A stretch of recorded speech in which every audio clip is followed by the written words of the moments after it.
Et c'est ainsi que s'achève donc l'histoire des 3 appelés, dont 2 qui traversèrent les événements à venir, ceux de Paul dit Muad'Dib Atreides, ceux de la maison Atreides, Harkonnen, et peut-être que l'appelé 101 et l'appelé 7 auront joué des rôles majeurs dans ces événements qui se seront produits. Donc, voilà, la suite au cinéma, tu sais. Et pour 5 places achetées au Pâté Gaumont. Tu m'as fait rigoler quand t'as dit vous ne savez pas ce que les autres ont choisi. Et moi je m'imaginais avec les mains pleines de sang comme ça. Ouais, j'ai pensé tout de suite à ça.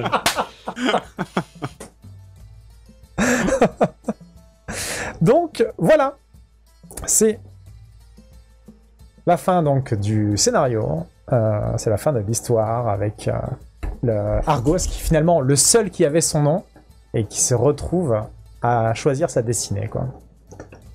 Est-ce que je peux justement particulièrement saluer le RP de Captain, qui a vraiment été très très bon, qui avait une grosse maîtrise de l'univers, donc franchement bravo. Ouais. Merci beaucoup. J'espère qu'on t'a pas trop gâché, parce que c'est vrai que moi j'étais en mode je connais rien. Non mais tu l'as bien joué. En fait il y avait plusieurs choses, moi j'étais désolé pour Captain pour ses freezes, parce qu'il gérait ça en même temps. Ouais, donc, la technique c'était ultra relou, je sais pas si je vais essayer de régler ça pour la prochaine. Mais... Ouais, mais t'as assuré. Ouais, t'as vraiment... Non, bravo. Est-ce que le chat pourrait faire pleuvoir des truites? Je sais pas. Aux joueurs, parce que je suis très chanceux, parce qu'ils ont... sauf Fred qui s'est foulé la jambe, mais le fait qu'il aurait pu se la casser si vraiment t'étais coopératif. Tu sais quoi? En 5 ans, t'as jamais été coopératif, sache-le. Ça me dégoûte. Merci. Ça me fait vraiment honneur de pouvoir gâcher toutes tes parties sans exception. Eh bien, tu vois, c'est ça la cohérence. Donc, merci. Tu continues de me réinviter, donc c'est que ça doit te plaire. On appelle ça un syndrome de Stockholm, mon gars. Donc... Non, merci, hein, vous avez été très très cool. Il y a des moments, bah évidemment, il y a des moments avec des moments de légèreté.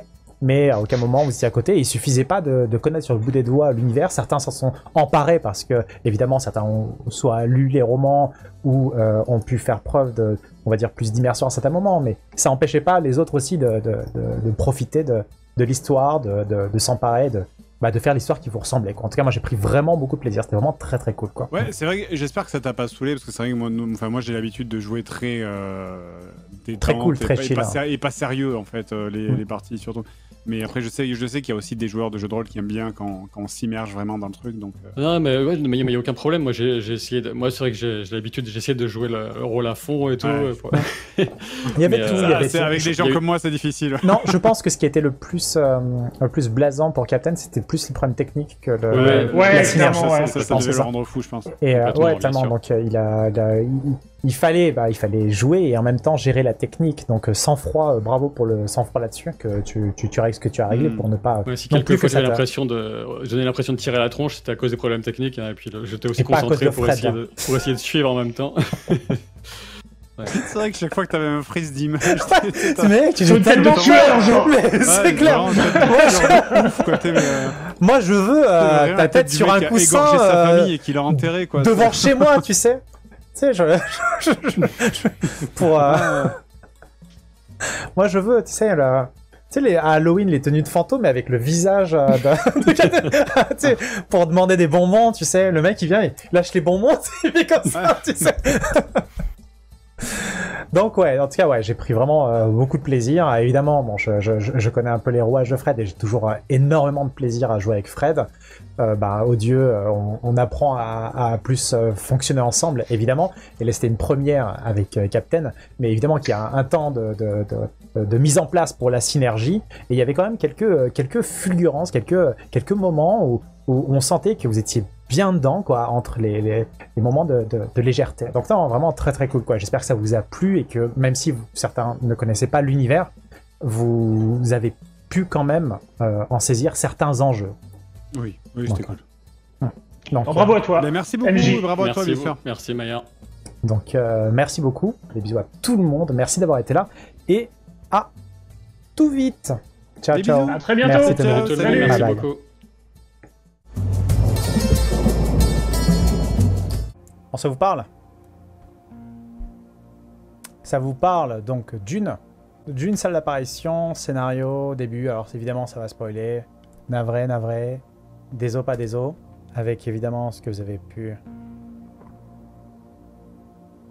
Avec les sons. Alors évidemment les sarcophages avec la gestion des sas.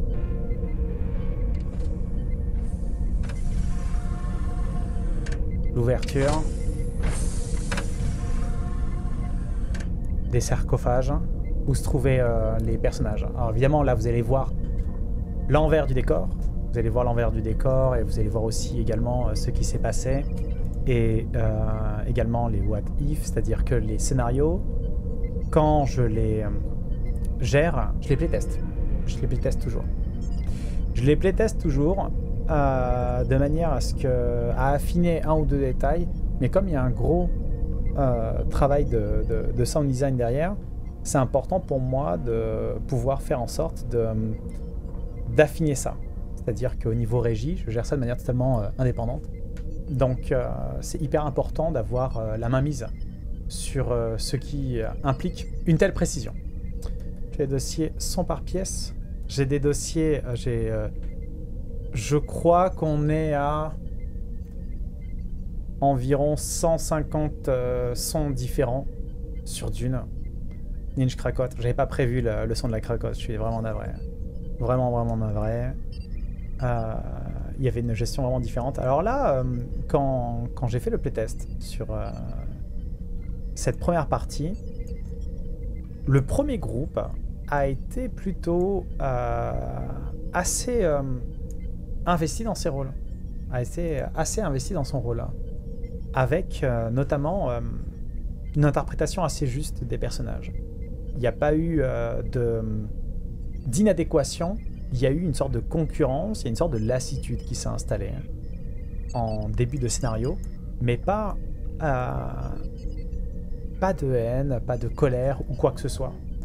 Ça se voyait que quand les personnages avaient au début dans les playtests fait le premier scénario, ils s'étaient opposés au réveil presque de manière naturelle, quoi. Alors bien sûr. Super. Bruit de la cracotte, la biscotte que j'aurais dû prévoir. J'étais sotte. Et donc voilà, au début du scénario, là, sur la première scène, on a ici directement le Sardaukar qui est là. Un Sardaukar qui est un personnage hyper important, enfin une classe de personnages hyper importante dans Dune, qui est ici. Et au départ, c'était vraiment un côté commedia dell'arte. On a dans cet aspect-là des personnages qui ont des enjeux les uns envers les autres, et l'idée c'est d'apporter et de reboucler tout avec la première scène. Le twist, entre guillemets, c'était pas juste la découverte ou l'aboutissement de la quête, de l'enquête pour réussir à trouver les personnages qui avaient disparu, mais c'était aussi de mettre en place le reste. C'est-à-dire qu'au début, hein, vous savez, c'est comme ces jeux vidéo. C'est comme ces jeux vidéo où, hyper bien pensés, les Little Nightmares, les Limbo ou quoi, narrativement, vous avez un début de scène. Hein. Vous entrez dans la partie, dans l'histoire. Et quand vous faites attention, à un moment clé, il y avait une révélation au départ. Il y avait une révélation au départ qui s'est installée. Et là, on a quoi? On a, au départ, c'est-à-dire qu'au tout départ, ça c'est... Les joueurs ne voient pas ça au départ. On a les lumières, on a l'apparition, on a le membre de la guilde qui est là avec le médecin, le technicien.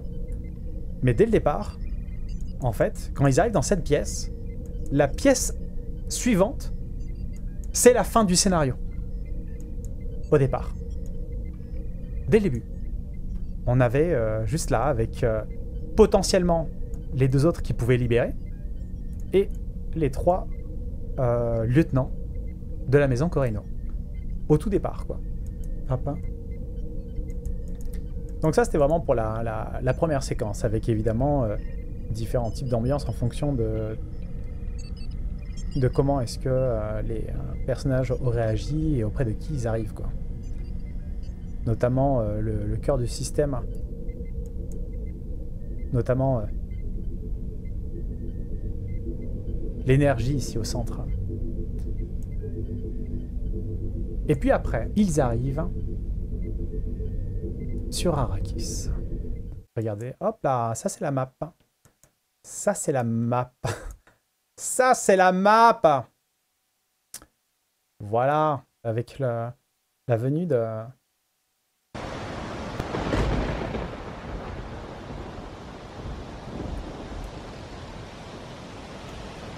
Avec la tempête de sable. Il y avait une possibilité en arrivant par là, parce que dans le scénario, à un moment donné, lorsqu'ils arrivent par là, ils sautent en fait de leur ornithoptère. Hop là. On a une map qui est très très grande et qui implique des hauteurs en passant par là. Ils avaient le risque aussi, en pilotant l'ornithoptère, s'ils le prenaient en main, l'ornithoptère, il y avait un risque. C'était qu'il cause un accident. C'était possible qu'il pousse le pilote à qui pousse le pilote à leur laisser les commandes, parce qu'il y a un contrebandier qui pilote. Donc il pouvait par exemple prendre en main l'ornithoptère et le piloter, faire un test moyen pour s'améliorer l'atterrissage, pour améliorer leur approche d'Arrakis. Le contrebandier aurait pu dire un truc genre ben voilà, laissez-moi prendre les commandes, je vais me rapprocher, je vais nous rapprocher du sol en pleine tempête. Le gars aurait dit ben non, laissez-nous, je suis pilote, laissez-moi. Puis ils auraient pu insister dans le groupe A.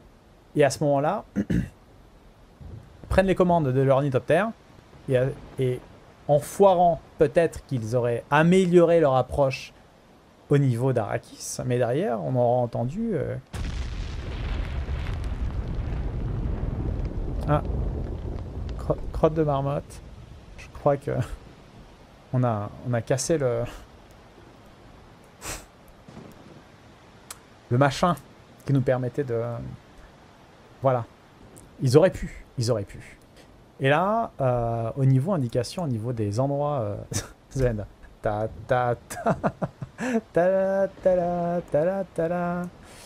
on a du sable mouvant, on a de la terre un peu plus meuble, de la terre un peu plus sèche, de la terre. On a différents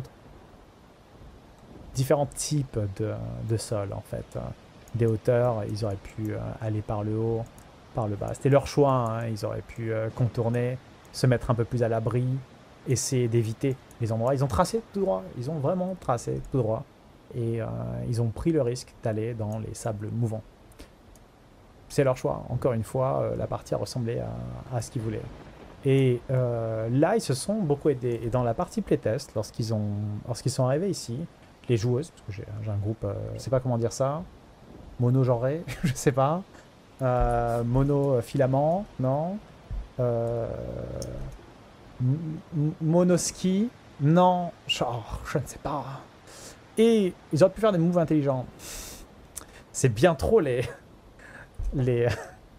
c'est bien trop compté sur l'esprit de groupe. Et donc c'est un groupe de joueuses qui testent. Et donc ce qu'on a là, dans les playtests, on a eu un groupe qui s'est beaucoup aidé, qui a essayé de faire comme il a pu, mais qui s'est retrouvé très vite enlisé avec du sable. Et on n'a pas eu beaucoup de difficultés pour traverser cet endroit. Et dans les deux cas, le groupe a traversé Fissa en direction des collines plus loin. Et on peut remarquer qu'entre cette séquence et la séquence suivante, le sens à la fois du vent et de la tempête et du sable, et en même temps le sens de la brume, du sable, bref, tout change parce qu'il change un peu de direction, il s'oriente, c'est-à-dire que c'était pensé, même en termes d'orientation et d'évolution, ça a été envisagé. Hop, là on a l'endroit où est-ce qu'ils arrivent.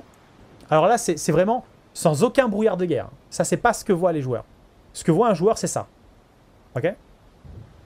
Ça c'est ce que voit un joueur. Et encore, quand il a pas... ça c'est quand il a exploré la zone derrière. Ce qui n'était pas le cas. Ça c'est ce que voit généralement un joueur Et ce que j'ai fait en amont, c'est que j'ai dressé des murs de visibilité. C'est-à-dire que là, on ne le voit pas, mais là, on voit tout ce qui a été micro-géré en termes de blocage de personnages, de tokens, mais aussi en termes de vision. C'est-à-dire que là, vous avez une idée d'à peu près là où ils pouvaient aller, là où ils étaient bloqués, et là où leur vision de personnage était bloquée. Hop.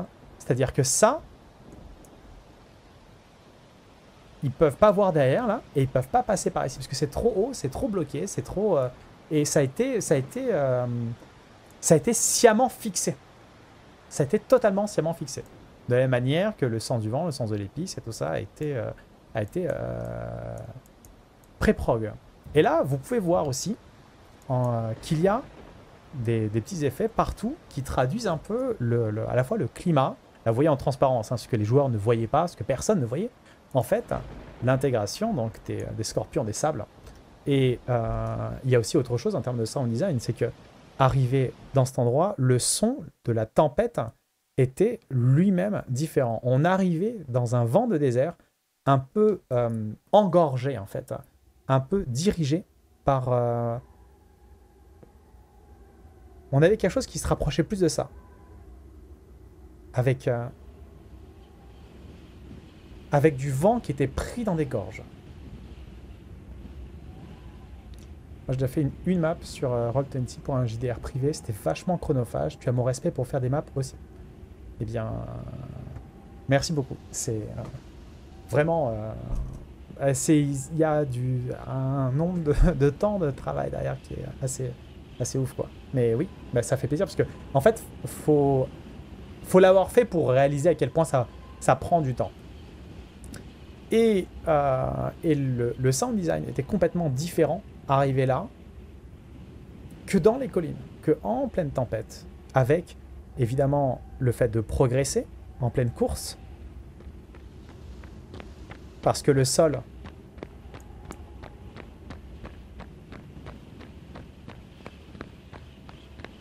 est moins meuble ici que dans le désert. Et de temps en temps, un petit éboulement parce qu'ils arrivent au niveau de colline en fait et que ça bouge tout le temps sur Arrakis. Les vents infinis propulsent tout ce qui est minéral et terraforment en permanence la surface de la planète. Et là, on voit aussi au niveau des mouvements, c'est-à-dire que j'ai mis les petits visuels un peu partout qui traduisent aussi les mouvements de sable perpétuel. C'est-à-dire là où c'est un peu élevé. Vous le voyez en fait avec les petits éléments ici. Voilà, ce Fremen-là. Hop là. Tac. Et ça, c'est ce que les gens voyaient. Sans les autres personnages. Sans les autres personnages. Ça, c'est ce que les gens voyaient. Et le son était complètement différent. Pareil, avec un petit effet de... Il y a eu un effet, il y a eu ce son-là, à un moment donné, qui est apparu. C'était surtout une menace insectoïde qui planait sur l'endroit. Et lorsqu'ils sont arrivés là, à un moment donné, donc ils ne pouvaient pas progresser. Ils ne pouvaient pas progresser là, hop là, ici. Ils ne peuvent pas progresser. À un moment donné, ils ont fait la réflexion où ils ont vu qu'ils ne pouvaient pas progresser. Mais naturellement, ils ne pouvaient pas progresser parce que j'avais fixé cette limite-là. En me disant, ils ne peuvent pas progresser. Pour quelle raison? Parce que le sable les en empêche. Donc naturellement, ils vont glisser leur token jusqu'à s'orienter vers... Et à un moment donné, il y a même, je crois que c'est Odieux Connard qui a fait la réflexion, qui a dit, ouais, je peux pas avancer par là. Mon personnage est bloqué. Et ça traduisait très simplement, en fait, la difficulté de progression. Et je n'ai pas insisté dessus, pas du tout insisté dessus. Très naturellement, je me suis dit, bah voilà, ils vont aller vers ces rochers, en fait. Ces rochers avec les éléments en métal qui ont été fixés là-dessus et qui permettaient d'escalader. Et même là, en faisant le tour, même là, avec les murs qui étaient ici, vous ne pouvez pas arriver par là. À un moment donné, vous les voyez en fait dans la partie. Vous le voyez dans la partie que ils essaient de faire le tour et ils ont de la difficulté à arriver sur le rocher. Et c'était vraiment que psychologique. C'était vraiment psychologique pour leur dire en fait, vous avez des tokens, vous allez exactement là où j'ai prévu que vous allez en fait. Et ça, c'est en fait en toutes les émissions, ça a toujours été le cas. Sauf les fins de saison d'aventure, ça n'a jamais été le cas. Mais même si c'est très organique, c'est toujours très contrôlé en fait. C'est très contrôlé parce que c'est mon rôle, Et même si, bon, encore une fois, je rigole beaucoup et parce que j'aime bien me moquer moi aussi. Je rigole beaucoup quand on parle de scénario de constitution de oui, alors il est en mode YOLO, alors voilà, c'est un exemple du mode YOLO quoi. La définition de la limitation des murs, elle est fixée à tous les endroits. Hop, hein. Ils ne pouvaient pas monter jusque-là. Ils ne pouvaient pas du tout monter jusque-là. Hop, hein. Tout était fixé. C'est-à-dire qu'ils pouvaient passer par ce rocher-là et faire le tour. Ils étaient obligés, pour orienter leur token, d'aller par là. Pourquoi ? Mais aussi parce qu'il y avait ce PNJ-là qui était présent et qui guettait. Une sentinelle, c'est quelqu'un qui est là pour protéger les autres personnages de la communauté. Il a fait un deal avec le décideur, donc qui est, entre guillemets, le mafieux, le boss mafieux. On en parle de la saison avec Bragg. Non mais alors, encore une fois, et c'est très important pour moi, et je vais vous donner un autre exemple. Bragg, il est resté en vie, parce qu'ils ont fait des jets de port, mais c'est hyper important. C'est hyper important de montrer aussi la place que prennent les personnages. C'est leur histoire. C'est pas l'histoire du MJ, c'est leur histoire. C'est aussi pour ça que très volontiers, quand il y a une thématique horrifique ou quand il y a une thématique science-fictionnelle ou autre, de plier un peu de l'aïkido narratif, hein, j'ai envie de dire, où justement on accompagne les joueurs à vivre leur histoire quand il y a de l'horrifique et qu'on a des joueurs qui ont envie d'amorcer une narration un peu humoristique, il faut adapter le truc. Pareil sur du science-fictionnel, là, avec Fred, Odieux et Captain. Autre exemple, dans un live, il y a Seb qui one-shot un boss. Il le one-shot. On m'en parle encore aujourd'hui. Oui, Maillard, MDR, ils ont one-shot, t'as trop les boules.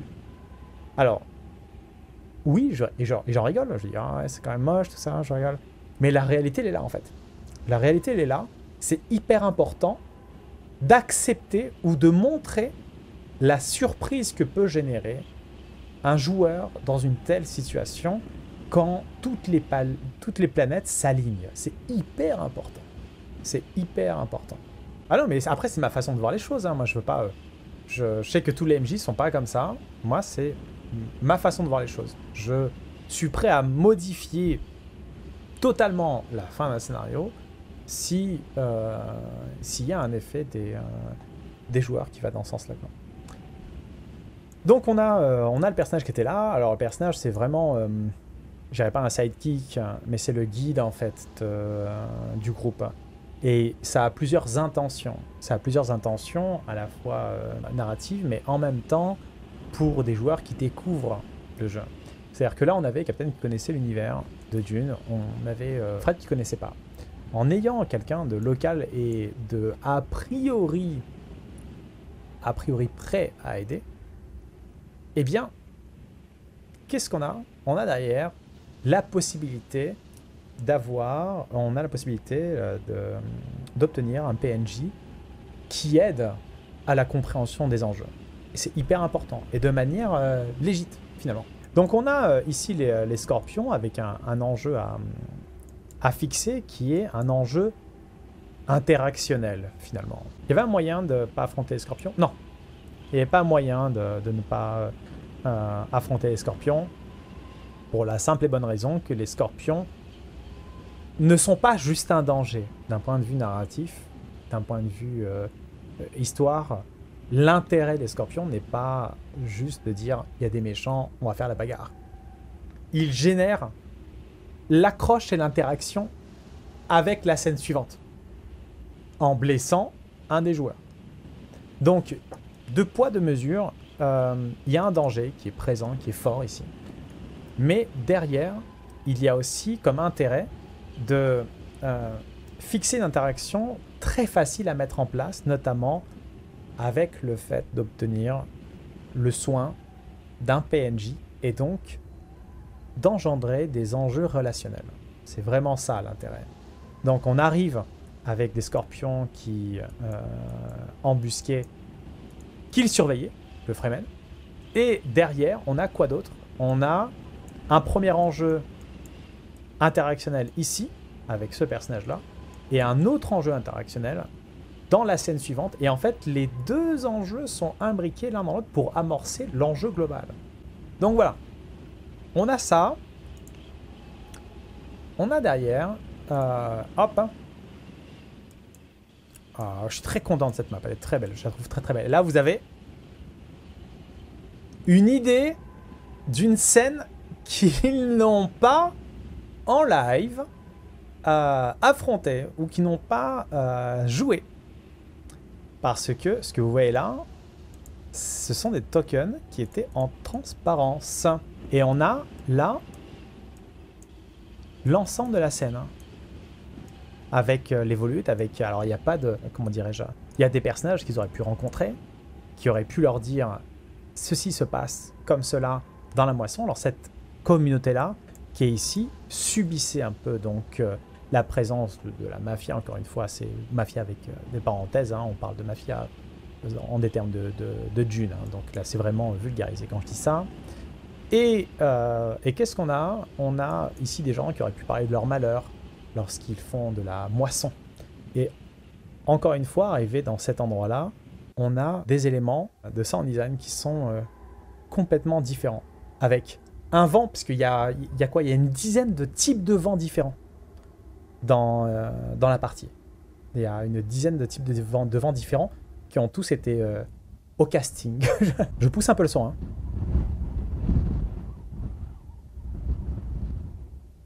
C'est un vent de gorge en fait. C'est un vent c'est un vent d'intérieur, de crevasse.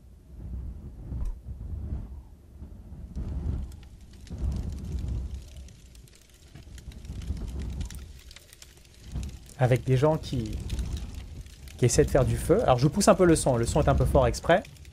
Hein? Mais c'est pour vous dire ce qu'il y avait. Alors ils auraient pu aller vers une scène en arrière avec peut-être qu'ils auraient rencontré, peut-être qu'ils seraient passés du feu de camp au dépeçage d'une créature. Oui. Avec quelqu'un qui est en train de dépecer un serpent pendant ce temps-là. Très bien. Mais non, ils sont pas allés plus loin. Ils sont pas allés plus loin. C'était leur choix. Et dans les deux groupes, hein, c'est-à-dire que les playtests et aussi là-dessus. Hein. Donc on avait aussi une présence.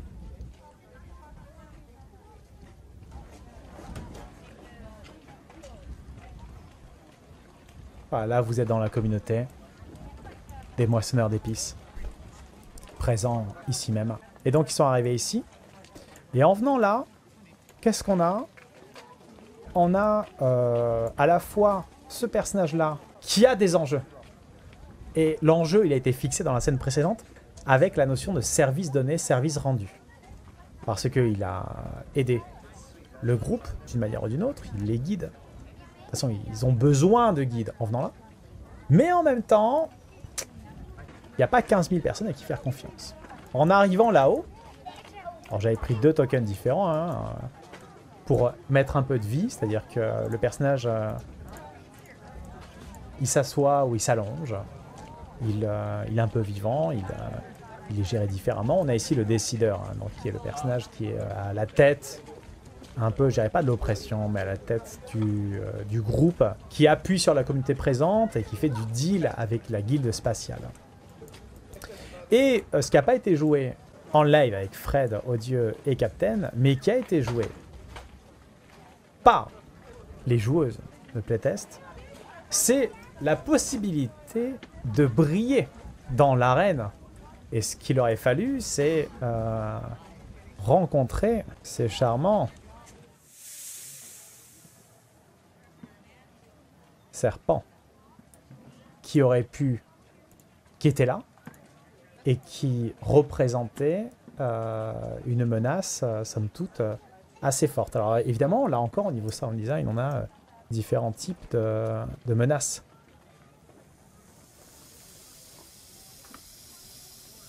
On a une menace qui est plus sourde. On a une menace qui est plus oppressante. On a une menace qui te fait comprendre que ok, tu vas dans la fosse pour briller aux yeux du décideur, parce que c'était une autre possibilité. On avait la possibilité d'aller tout droit, ce qu'ils ont fait, hein. Ils ont décidé d'aller tout droit, pour se rendre au piège avant où étaient cachées les caisses et où étaient cachées les affaires de la mafia, où étaient cachés finalement, où étaient rangés les lieutenants kidnappés qui étaient prêts à être envoyés à la guilde. Ou alors, il se serait rendu ici même pour briller face au décideur, se faire recruter par le décideur en brillant et en apparaissant comme étant quelqu'un de spectaculaire. Et le groupe de playtest a fait ça. Le groupe de playtest et une des joueuses est arrivée là, face à face, au Crotal, et lui a fait une réussite critique dans la face, en plongeant, parce que le truc, ce sont des animaux qui, une fois que tu attaques avec... ce sont des créatures, une fois que tu attaques avec la lame, ils ont une sorte de peau rocheuse. Donc la lame glisse dessus. Et les rares points faibles sont à l'intérieur de la bouche ouverte et l'œil, quoi. Et donc, du coup, une lame plantée dans l'œil a fait un one-shot, sauf que ça n'a pas suffi, évidemment, à faire en sorte d'abattre la bête. En revanche, on a eu les joueuses qui ont bourré le serpent dans la faille qui était juste ici. Et ça a bourriné, ça a bourriné à l'intérieur de la faille. C'est-à-dire que le serpent s'est retrouvé là, enfoncé dans la faille, en plein combat, alors que tout le monde était autour, en train de hurler, en train de souhaiter finalement que la bagarre amuse tout le monde. Et pendant ce temps-là, on avait les gens qui étaient autour, comme ça, en train de hurler pistache, pistache, caramel, caramel, pistache, pistache. Ah ouais, non, mais c'était du bolossage de serpent. Hein. C'était du bolossage de serpent. Et donc, ils ont impressionné dans le playtest. Et il y avait une ambiance un peu festive à arriver le soir. Du coup, ils ont gagné les faveurs du décideur en cassant du snake. Donc ils avaient vraiment plusieurs choix, hein. Ils avaient vraiment plusieurs choix à s'intéresser à la population. La population aurait pu littéralement faire en sorte de les guider vers les pièges avant. C'est pas ce qu'ils ont fait. Et donc on se retrouve après au polar. Regardez, ça c'est la taille de la map. Et là pareil. Là on a les pièges avant. Vous les voyez mieux maintenant, les pièges avant. Ça c'est ce que voient les joueurs une fois qu'ils ont vu la map. Ça sont les limites de tous les murs, sachant que j'ai fait des murs qui sont des murs bloquants et des murs qui sont des murs bloquant le champ de vision. Hop. Et ça, c'est toute la périphérie à la fois de contact et visuel. Hop. Sur les rochers, avec une dimension, c'est-à-dire que... Non, c'est pas petit, non. Hop. Et en termes de dimension, on est sur du 5000 par 5000 pixels. Hop. On a tout, c'est-à-dire que même les surfaces sont définies en limitation visuelle et en limitation de contact, jusqu'à la sortie ici en fait. Avec différents types de sable.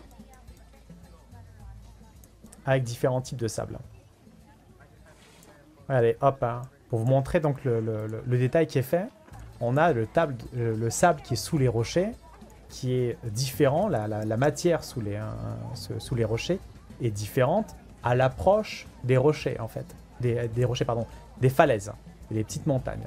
C'est vraiment différent. Et là, on est sur une zone qui est, encore une fois, différente. On a encore un vent de désert qui est différent.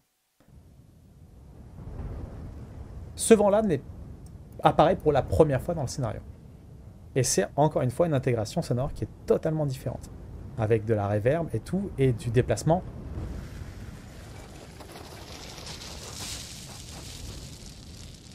Dans le sable, qui est différent. Et de temps en temps, avec un vent en vallée. Absolument.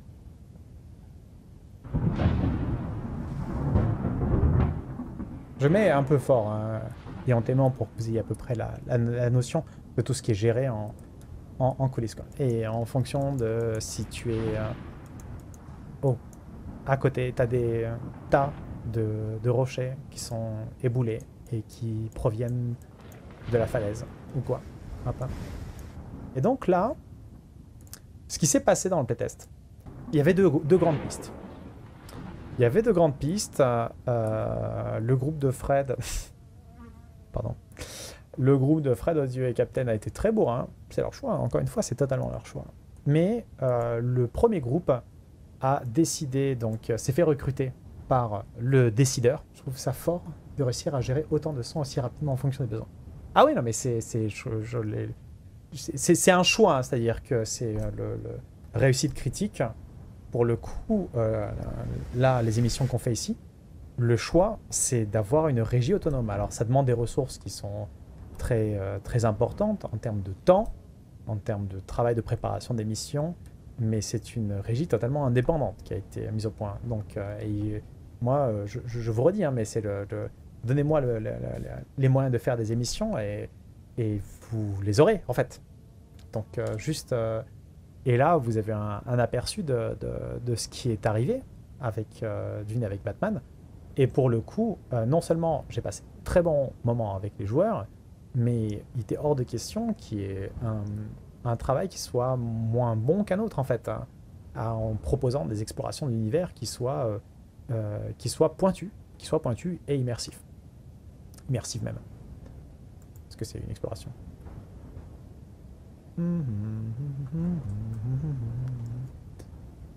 Fred Bourrin, non. Et là, pareil. Là, on a des émanations d'épices.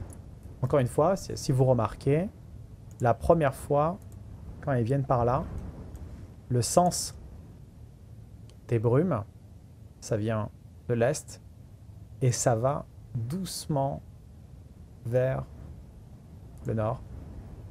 Regardez. On a la brume qui vient par là. Et à la fin,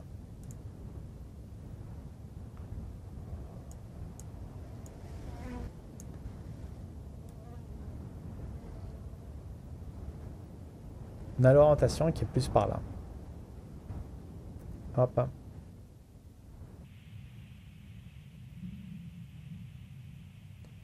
Et on a aussi, à l'approche des pièges avant,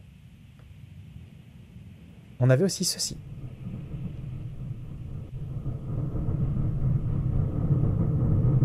Ah, j'ai mis fort, hein, je ne vais pas le mettre longtemps. Et on a deux types de pièges avant, en fait. Deux types d'effets de pièges avant. Ce sont les pièges avant. Hop. Et donc, ils avaient le choix de se faire recruter un son plus mécanique, absolument. Ils avaient le choix de se faire recruter par le décideur, ce qui a été fait. Et quand ils sont arrivés ici, dans Playtest, donc en Playtest, dans le premier scénario, dans la première version, eh bien, ce qui s'est produit, c'est que ce personnage-là, il n'avait pas du tout confiance, il avait raison. Hein. Il s'est retourné contre le groupe et il y a eu un petit combat. Et bon, ils ont eu le dessus. Et quand ils sont arrivés, comme c'était quelqu'un du camp au départ qui les a accompagnés, eh bien, il n'était pas seul. Il était ici avec quelqu'un d'autre. Et là, le côté drôle, c'est que la joueuse qui jouait le personnage de Fred, donc qui était 101, voilà, a réagi de la même manière. que Fred. Je ne sais pas si c'est le personnage qui engendre ça. C'est-à-dire torture en cassage de doigts, un par un, en disant dis-nous tout, où est-ce qu'ils sont, quoi, comment, tout nu. Dans le désordre. Dans le désordre. Mais ils ont fonctionné de la même manière. Il n'y a pas eu d'alternative. Mais genre... Mais sauf que là, ils étaient deux. Il y en a un qui était genre en danger, et le deuxième, il dit non, non, mais je veux pas de problème, je veux pas de problème. Et qu'est-ce qu'ils ont fait? Ils les ont assommés, bolossés, après avoir bolossé le serpent, et ils ont dit ah, un puits. Attends, ça a pas l'air très profond. On va les jeter pour vérifier si c'est profond ou pas. Et en fait, les joueuses ont jeté deux sentinelles, 2 gardes. Genre, le premier, et la réflexion que l'une des joueuses a dit après avoir lancé un garde, c'est bah le deuxième, il va avoir moins mal. Yes. Génial. Pragmatisme. Très bien. Parfait. Et donc, ce qui s'est passé, c'est que après, donc elles sont descendues. Enfin, tout le monde est descendu. Tout le monde est descendu. Et là, vous allez avoir un aperçu des grottes. Voilà. Avec les lumières qui sont disposées au niveau des cristaux. Au niveau des cristaux. Ça, c'est ce que voyaient les gens. Enfin, ça, t'as un brouillard de guerre. C'est-à-dire que quand les joueurs explorent une fois la zone, en quittant la zone, ils ont une mémoire, entre guillemets. Les joueurs peuvent revoir ce qu'il y a là-bas, mais ils ne voient pas les tokens. Donc, ils arrivent ici, et ils avaient la possibilité de se retrouver avec plus de personnes ici, ce qui n'a pas été le cas.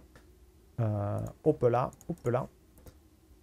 Et donc, ils arrivent, tout était géré, c'est-à-dire la poussière, les émanations autour des puits, c'est-à-dire qu'on a, plus on se rapproche des puits, plus il y a du sable qui apparaît. Plus il y a du sable, parce que bon, les puits, gravité, tout ça, machin. Et plus on s'en éloigne, moins il y en a. Mais plus on se rapproche de l'endroit où on emmagasine le matériel, plus on retrouve la poussière. La poussière a été gérée comme élément aussi, comme présence. Pareil pour les cristaux. Et là, ce que vous voyez ici, c'est la possibilité de se retrouver avec d'autres sentinelles, ce qui n'a pas été le cas. Et donc, ils se sont retrouvés ici. Hop. Et lorsqu'ils se sont retrouvés ici, derrière, on a quoi? On a les personnages à libérer. Et les personnages à libérer sont ici. Il y a une discussion assez sommaire. Et pas forcément de combat. C'était pas ça le truc. C'était vraiment l'ambiance de la visite. N'hésitez pas à me dire ce que vous en pensez. Fred aurait peut-être imaginé, lui, un combat ultime ici. Avant de retourner dans le vaisseau. Moi, j'ai pas trouvé ça nécessaire. Je trouve pas que c'est là l'intérêt, l'interaction, même si ça aurait pas été de trop, mais disons que d'un point de vue dynamique, ça aurait pu être amusant sans être nécessaire. Sans être nécessaire. Et pour le coup, ça aurait pu être possible s'ils avaient attendu trop longtemps. Ils se seraient retrouvés à devoir se confronter au danger des adversaires et des sentinelles, du décideur, sauf que ils sont venus ici dans la première version, dans la version de playtest, ils sont venus ici en tant que futurs alliés du décideur, et dans la deuxième partie, au niveau de la présence donc, du groupe de Fred, Odieux et Captain, ils ont tracé une ligne droite. Et voilà, et là on a... Là, vous ne le voyez pas. Je vais vous demander un petit jeu de mémoire. D'accord? Juste faites un petit jeu de mémoire, d'accord? Soyez concentrés. Voyez où sont ciblés, où sont posés les puits avec les filaments, les effets filandreux qui recueillent l'eau. D'accord? 6. Ok? Très bien.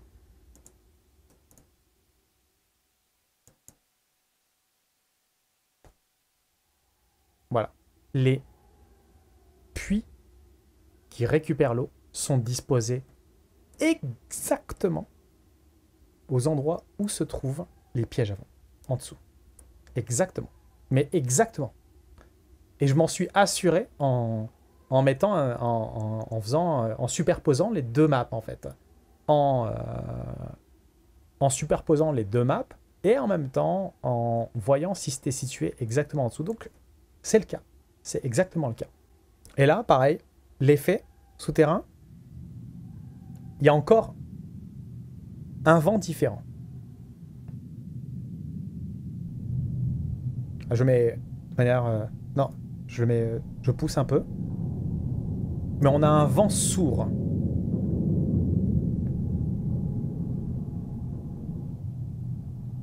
Avec, de temps en temps, du sable qui s'écoule.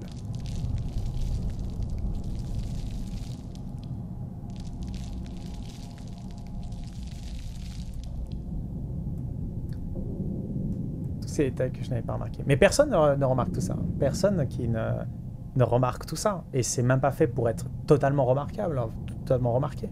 C'est pour vous dire c'est la première fois que je le fais. Hein. D'habitude, je le fais pas, hein. Même depuis 5 ans, 6 ans de live. D'habitude, je fais pas parce que dans le fond, je m'en fous.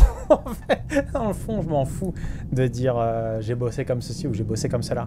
J'ai compris finalement avec le groupe d'aventure qu'il fallait prouver des choses, qu'il fallait prouver quoi. C'est juste comme ça. Je me suis dit voilà, que ça pouvait intéresser et surtout c'est sympa de partager le truc. Hein.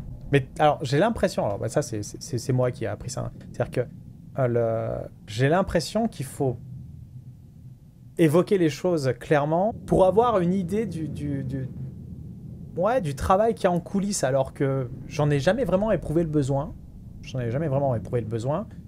Et je me suis dit, bah, seulement depuis l'année dernière, ça peut être sympa, peut-être, de partager les trucs. Et il y a encore un autre vent différent. Il y a le vent du tunnel.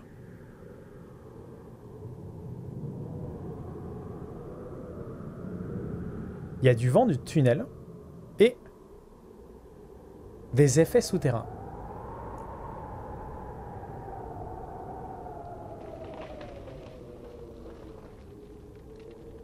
Hop.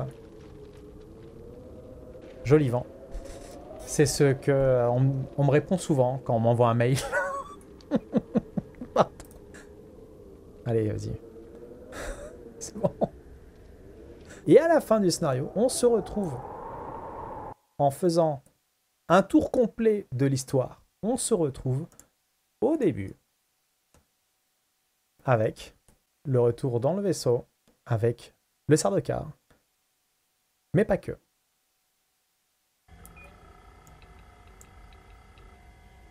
Alors évidemment, il y avait plusieurs manières d'apporter l'information selon laquelle les Harkonnen étaient dans le coup, la guilde spatiale était dans le coup.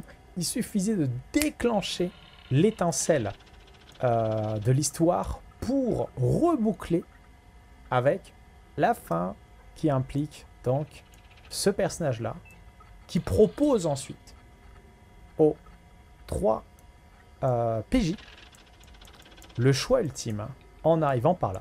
Alors bien sûr, la lumière a été posée différemment.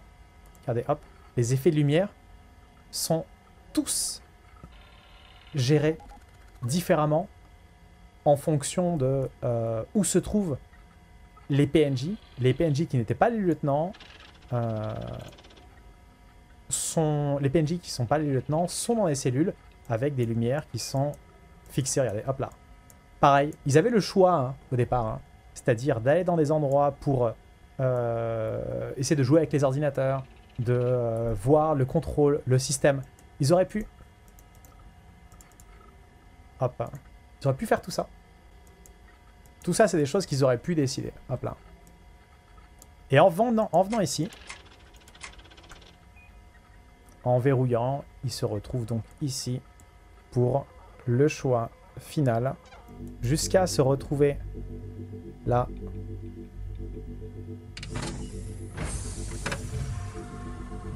Dans les sas, où la révélation du choix des uns et des autres se découvre après le nouveau réveil.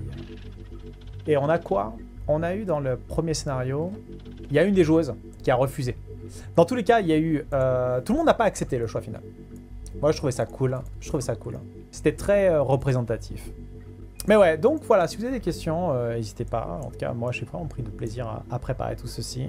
C'était très très chouette. C'était une très bonne expérience dans les deux scénarios. Et pour le coup, quand je playteste le scénario, ce qui est hyper important pour moi, c'est que ce soit fait quasiment dans les mêmes conditions que le live, pour justement permettre d'être pointu sur les retours critiques.